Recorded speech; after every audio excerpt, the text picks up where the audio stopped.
اعوذ باللہ من الشیطان الرجیم بسم اللہ الرحمن الرحیم۔ آج کا جو ہمارا ٹاپک ہے وہ بہت ہی اہم ہے، وہ ہماری لائف میں بہت امپورٹنٹ رول ادا کرتا ہے۔ اگر ہم دھیان دیں گے، غور کریں گے، بات سنیں گے پوری، تو ہمیں پتہ چلے گا کہ یہ ہماری لائف کا ایک ایسا حصہ ہے، ایک ایسی چیز ہے جو اگر ہم نے چھوڑ دی تو بہت بڑا نقصان ہوگا، کیونکہ جس دور میں ابھی ہم چل رہے ہیں اس میں اس چیز کی بہت زیادہ کمی دیکھی جا رہی ہے۔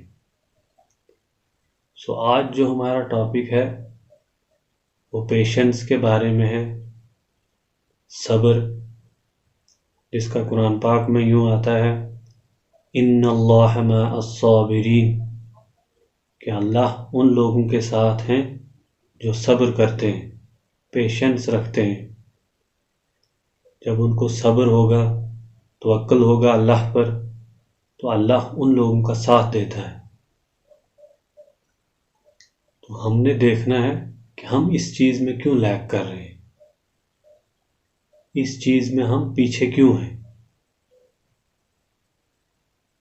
صبر کیا چیز ہے؟ صبر کا مطلب ہے رکنا، اپنے آپ کو تھامنا، یا یوں کہیں کہ ہوش میں رہنا، خود کو سنبھالنا۔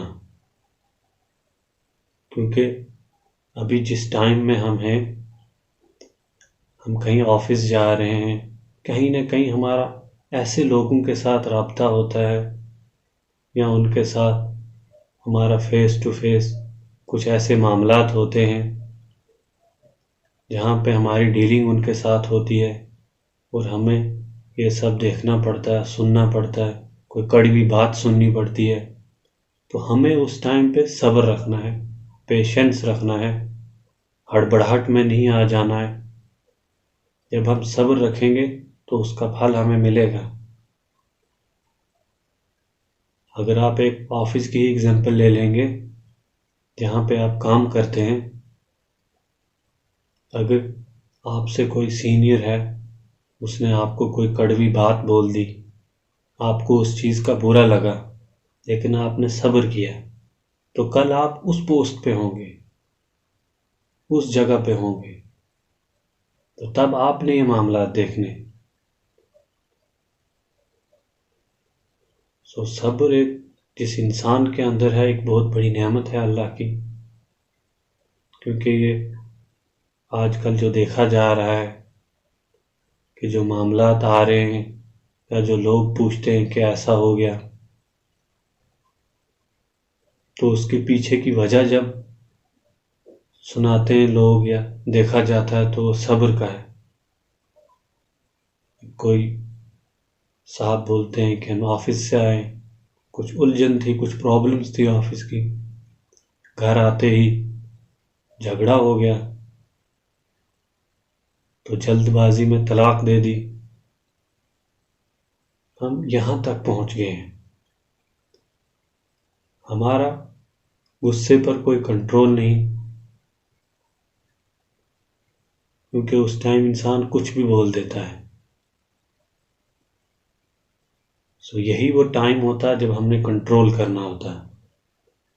ہم یہ بولتے ہیں کہ جی ہمارا خود پہ بہت کنٹرول ہے، کمانڈ ہے، لیکن جب کبھی ایسا کوئی موقع آتا ہے، ٹائم آتا ہے، تو ہم اس وقت ہڑبڑاہٹ میں آ جاتے ہیں، جلد بازی میں آ جاتے ہیں، اور کچھ ایسے رشتے ہوتے ہیں جو بہت اہم ہوتے ہیں ہماری لائف میں،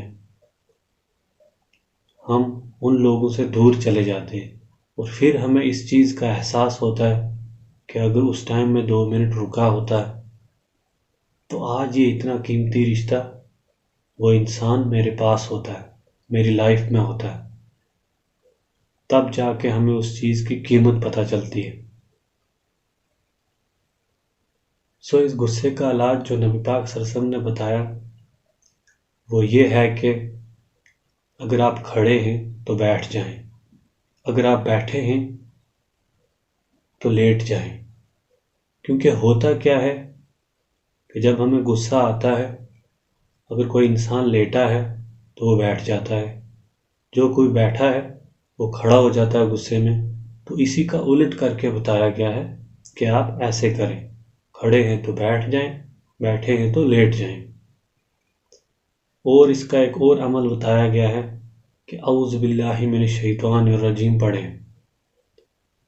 اس سے کیا ہے کہ اس کا مطلب یہ ہے کہ میں پناہ چاہتا ہوں اللہ کی شیطان مردود سے، کیونکہ شیطان ہی دماغ میں ڈالتا ہے ایسی چیزیں، جھگڑے کرواتا ہے، کہ انسان کا دشمن ہے۔ تو ہم نے اعوذ باللہ من الشیطان الرجیم پڑھنا ہے جب غصہ آئے، تو ہم کنٹرول میں آ جائیں گے۔ وہ شیطان کا جو وسوسہ، جو وہ برے خیالات ہوتے ہیں وہ کم ہو جائیں گے، تو ہم اللہ کی پناہ میں آ جائیں گے۔ تو ایسے کر کے چیزوں سے بچا جا سکتا ہے۔ جو طریقے بتائے گئے ہیں نبی پاک صلی اللہ علیہ وسلم نے، ان پہ عمل کرنا ہے تو چیزیں خود بخود کنٹرول ہو جائیں گی۔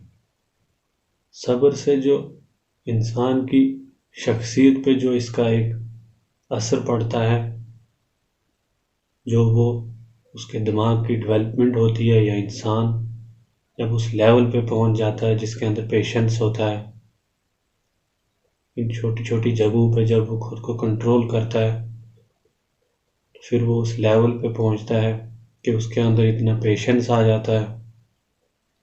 اور پھر اللہ پاک کی مدد بھی، اللہ پاک نے فرمایا، قرآن پاک میں آتا ہے کہ اللہ پاک ان لوگوں کے ساتھ ہیں جو صبر کرتے ہیں۔ تو جو صبر کرتے ہیں ان کے ساتھ اللہ پاک ہوتے ہیں، ان کی مدد کرتے ہیں۔ تو اس کا ہماری لائف میں ایک بڑا امپیکٹ ہے، جو کہ آج ہم دیکھ رہے ہیں، ہم اس چیز میں لیک کر رہے ہیں، بہت پیچھے ہو گئے ہیں ہمیں خود پہ کوئی کنٹرول نہیں ہے۔ ہمارا جب خود پہ ہی کنٹرول نہیں رہے گا تو ہم اپنے معاملات کو کیسے صحیح کریں گے؟ ہر چیز بگڑتی جائے گی، جو کہ آپ آج کل دیکھ رہے ہیں۔ چونکہ جو ایک مین چیز تھی وہ ہم نے چھوڑ دی، ہم نے وہ پیشنس رکھا نہیں۔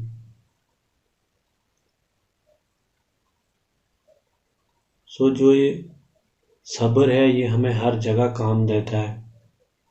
اگر ہم کہیں محنت کر رہے ہیں تو ہمیں اس میں بھی صبر کرنا ہے، اپنی امید توکل جو ہے وہ اللہ پہ رکھنا ہے، تبھی جا کے ہم کامیاب ہوں گے۔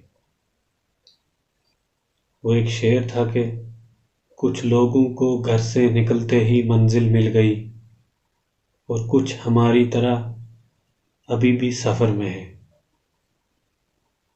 ہم نے پیشنس رکھنا ہوتا ہے، اللہ پاک راستے کھولتے جاتے ہیں۔ ہم نے مائنڈ کو ایسے ڈیولپ کر کے رکھنا ہے کہ یہ کبھی ہم سے یہ نہ کہے کہ یار میں نے اللہ پاک سے یہ چیز مانگی تھی، وہ مجھے کیوں نہیں ملی اس ٹائم۔ آپ نے اس کو ایسے ٹرین کرنا ہے کہ یہ آپ کو یہ بولتا رہے کہ اللہ بہتر جانتا ہے، اس چیز کا ابھی ٹائم نہیں ہے، جب اس چیز کا ٹائم ہوگا تو اللہ پاک دیں گے، کیونکہ وہ بہتر جانتے ہیں انسان کے لیے صحیح کیا ہے۔ ہو سکتا ہے ہم جو چیز مانگ رہے ہیں، جس کی ہمیں اتنی جلدی پڑی ہے کہ نہیں یہ چیز مل ہی جائے جلدی مجھے، تو وہ ہمارے لیے صحیح نہ ہو، اس لیے اللہ پاک نہ دے رہے ہوں، ابھی اس سے بہتر کچھ رکھا ہو۔ تو یہ جب پیشنس انسان کے اندر ڈیولپ ہوتا ہے تو وہ بہت سارے فائدے ہیں اس کے، اللہ کے بھی بہت نزدیک ہو جاتا ہے انسان۔ اور ایک بات اور ہے کہ ہم اپنے چھوٹے بچوں کو شروع سے جو چیز سکھاتے ہیں کہ دوسروں کے بچوں کو مارو یا جاؤ اس سے بدلہ لو، تو ایسے کر کے جب وہ بڑا ہوگا تو جو اس کا مینٹلی جو گروتھ ہو رہی ہے، جو ڈیولپمنٹ ہو رہی ہے، اس میں ہم نے یہ چیزیں جب ڈال دی تو اس میں پیشنس کہاں سے رہے گا؟ جب اس میں بدلے کی چیزیں آ گئی تو وہ پیشنس کہاں سے سیکھے گا؟ سو ہم نے خود پہ بھی اس چیز کو دیکھنا ہے کہ ہم کہاں پہ لائی کر رہے ہیں، اور بچوں کو بھی سکھانا ہے تاکہ وہ سیکھیں کہ پیشنس رکھنا کیسے چیزوں میں، معاملات کو کیسے دیکھنا ہے، کیسے چیزوں کو ڈیل کرنا ہے. تو ایسے کر کے جب دیکھا جائے گا تو ایک اچھی سوسائٹی بنے گی، اچھی چیزیں وجود میں آئیں گی، ایک اچھا سماج بنے گا.